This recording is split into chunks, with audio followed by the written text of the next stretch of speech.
Dia macam melengkapi ilmu yang ibu dapat daripada kelas lain juga.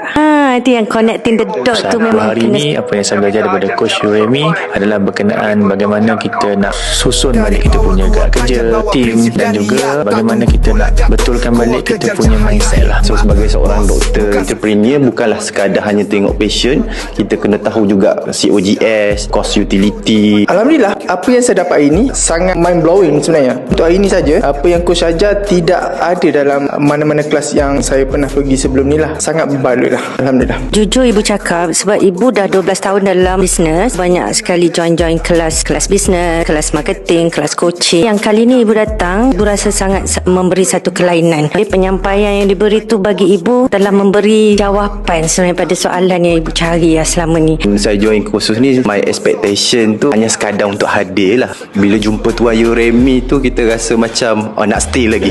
Kalau ikut hari kedua tu rasa nak ponteng dah. Tapi bila mai tu kena datang lagi ni. Rasa lebih bersemangat lah nak mengemudi bisnes ni dengan lebih yakin, dibimbing, dinampakkan apa yang patut, apa yang tak patut, bukan menampakkan dari aspek bisnes mata-mata. Terima kasihlah kepada Coach Remy kerana banyak bagi saya insight yang belum saya dapat lah sebelum ni. Minta halalkan ilmu yang saya dapat dan saya praktikkan selepas inilah.